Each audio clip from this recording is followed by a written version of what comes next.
Hello everyone. তো আজকে চলে এসেছি একটা বড় রুই মাছ নিয়ে। দেখতেই পাচ্ছ হাতে কিন্তু পুরোপুরি আসছে না আমার। আর এই রকম বড় বড় মাছ আমার খাওয়ার থেকে বেশি কাটতে দারুণ মজা লাগে।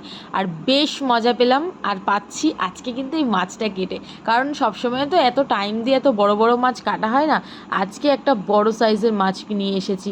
আর দেখতে পাচ্ছ অর্ধেক আমার হাতে ধরেছে আর অর্ধেক পেটটা কিন্তু বেরিয়ে আছে। আর আমি এর থেকে আরও বড় বড় মাছ কেটেছি। ঠিক আছে, আমার কাছে কোনো ব্যাপারই নেই সব মাছ টাছ কাটা। তো আমি ভাবলাম তোমাদের সাথে একটু শেয়ার করি। তোমরা জানতেই পারো আমার রিলস ভিডিও এটা সেটা দেখে যে আমি হয়তো কোনো কাজ বাজ করি না, পারি না, সারাক্ষণ এইসবই করি। তাই ভাবলাম যে সব কাজ তো আর সব সময় দেখানো যায় না, ভাবলাম মাছটা একটু কেটেই দেখাই। আসলেই আমি সুন্দর সুন্দর পেজ দাগা বের করতে পারি কি না। তো চলো দেখে নাও আমি সুন্দর করে কেটে উঠতে পারি কি না, আর কিভাবে পিসগুলো করি তোমাদের দেখে পছন্দ হয় কি না।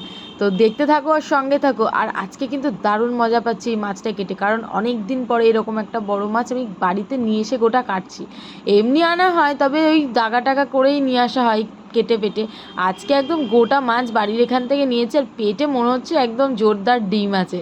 ঠিক আছে, সে ডিমটাও চলে, আজকে অনেক দিন পর ডিম পেয়েছি, ডিমটা বড়া খাবো। সেই সব দেখাই না দেখাই মাছ কাটাটা আগে দেখাই, তার কারণ মাছ যে আমি কাটতে পারি সেটাই তোমাদের সাথে একটু শেয়ার করছি ভালোভাবে। এই দেখো বলতে না বলতে কতখানি ডিম বেরিয়ে গেল।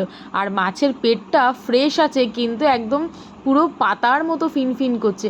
আর আমি এখানে মাছ কাটতে বসেছি দেখে আমার মানে স্বামী একদম পেছন থেকে বারবার যাতায়াত শুরু করেছে। এই দেখো বারবার যাচ্ছে বারবার আসছে, ও এখন পুজো দিতে একদম ব্যস্ত, ওই জন্য আমাকে ছোবে না, তাই ওরকমভাবে যাতায়াত করছে। আর এই যে দেখতে পাচ্ছ দাগাগুলো বের করছি কীরকম আমি, দেখো জাস্ট আমি পরে তোমাদেরকে আরও সুন্দর করে দেখাবো। আমি কেটে নিই, তারপরে কেটে ধুয়ে যখন নিয়ে আসবো তখন তো আরও সুন্দর করে দেখাবো।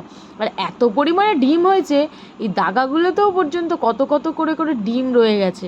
এবারে তেলটাও একদম ফ্রেশ। আর মাছের তেল খেতে কিন্তু আমি প্রচণ্ড ভালোবাসি, আমার বেশ ভালো লাগে মাছের তেল। সেই কারণে মাছের তেলটা কিন্তু আর ফেললাম না, আমি মাছের তেলটা ছাড়িয়ে নিলাম, পিত্তিটা ফেলে দিলাম। তারপরে নাড়ি ভুড়িগুলোও বেশ ভালো করে পরিষ্কার করে নিচ্ছি, কারণ ওইগুলো থাকলে আবার আমার খাওয়া দাওয়া উঠে যাবে। আমি খেতে ভালোবাসি ঠিকই, তবে পরিষ্কার করেই খেতে ভালোবাসি। আর এই জিনিসগুলো নিজে নিজে করতে বেশি ভালোবাসি, কারণ আমি বিশ্বাস করে উঠতে পারি না সবাইকে। আমি নিজে পরিষ্কার করে বেছে ধুয়ে তারপরেই রান্না করে খেতে ভালোবাসি। আর আমার মাছ কাটতে সত্যিই দারুণ লাগে। চলে আসলাম মাছ টাছ ধুয়ে, দেখো মাছগুলো এই যে কেটেছে আর হড়ার করে এখনই পড়ে যাচ্ছিলো সব। আর আমি একটু আলাদা করে নিয়েছি, মাথা লেজা টাজা রান্না করবো না আজকে, এইগুলো রান্না করবো তাই জন্য। তো দেখো এবারে পিসগুলো কেমন হয়েছে, ভালো হয়েছে না?